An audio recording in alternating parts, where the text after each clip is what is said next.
Okay, so I wanted to talk about something that I had teased in a previous video we put together about what is MCP. This is something that we showed in that video, which is our Memorizer V1 MCP server. It's basically meant to be a context slash memory server for working with the model context protocol. That's what this is all about. Now, the big idea behind this is the UI that comes with Memorizer, and this is not what the agent accesses. The agent actually just communicates through Memorizer via the server-sent events endpoint that we expose. This UI is meant for human operators of the system to be able to go through and see what memories actually exist and what are they related to. In a demo that I was working on for this video, this is a memory that I had one Claude Sonnet 4 session put together, analyzing how to migrate a whole bunch of Razor pages to a set of MVC controllers instead. We're doing all this largely in order to use a new authorization policy that has to apply to multiple endpoints, and that's not something you can easily do with Razor pages. So that's the reason why we're migrating. And this is kind of walking through, here's the different components that need to be migrated, here's their key dependencies, here's where the new stuff's going to live, et cetera, et cetera. Talks a bit about the mapping strategy. Essentially, I was able to use one cursor session to do all of my planning and analysis. That cursor session, if I go and take a look at it, let me flip over to it here. That cursor session, if I scroll up to the beginning of my prompt, here we go. I basically just passed in all the pages that we want to migrate. These are all related to each other, so they probably belong on the same controller. And I mentioned that I want you to look up any relevant memories on best practices for carrying out this migration. And once you've done your analysis, please save the results into a detailed long-form memory with relationships to any other memories you deem relevant.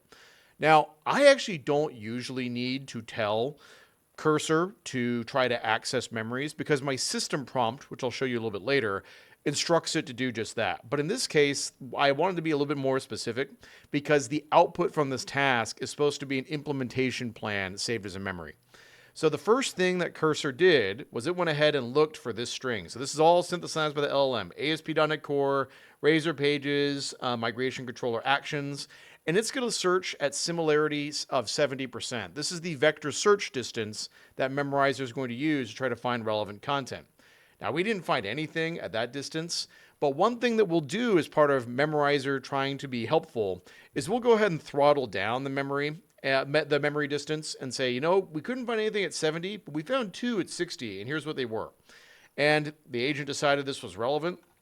And at the very bottom of the memories that we return back, we have a set of all the memories with our relationships here. So it's like, hey, consider using get many. This is an instruction we provide in the response output. We write all the data back as markdown. We include this little response back to the LLM as kind of a hint to say, maybe you should consider fetching these ones too, which it automatically did here. Then it took a little bit of time to go ahead and think through and analyze the documents, and analyze the actual pages themselves, and then wrote out a detailed memory here and created several relationships between that memory and some of the other documents that it had explored. That's what this output looks like here. This is the output that was emitted by Claude. And if we scroll down to the bottom, these are some of the other memories that already existed inside our system that the LLM felt were relevant to implementing this successfully.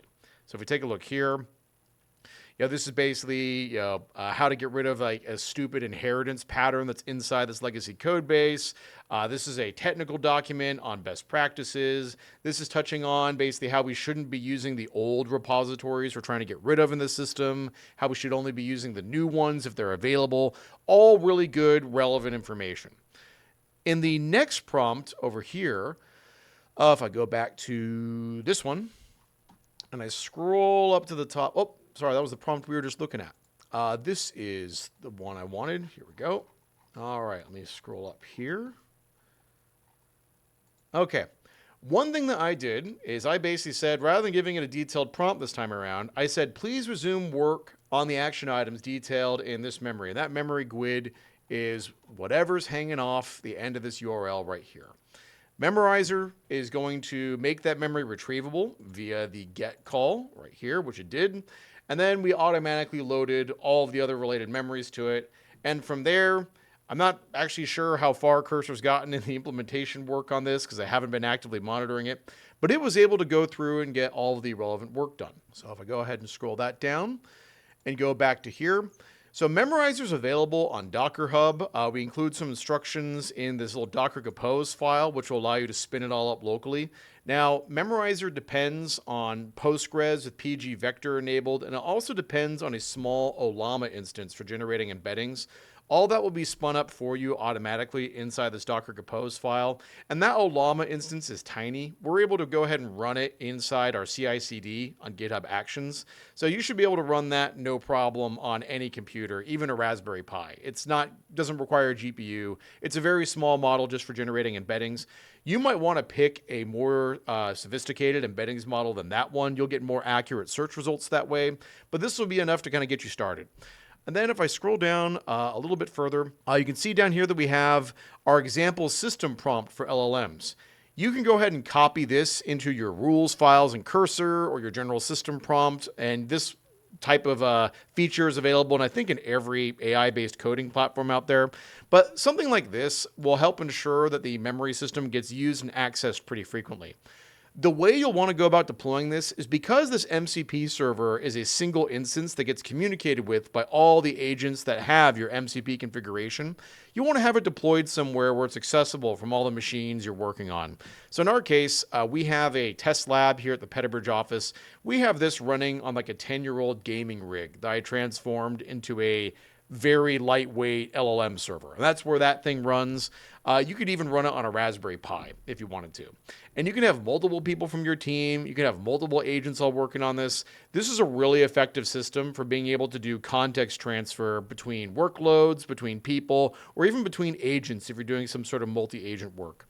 So thank you very much for your time. Please go ahead and check it out. Give us a star. Let us know if there's anything we can do better too. And we'll catch you next time. Thanks. Well, that'll do it for this video. If you found this video useful, please don't forget to check the description to find links to other resources we may have included, so blog posts, GitHub code samples, other videos, so on. And as always, don't forget to like and subscribe and ring the bell for notifications. We'll catch you next time. Thank you very much.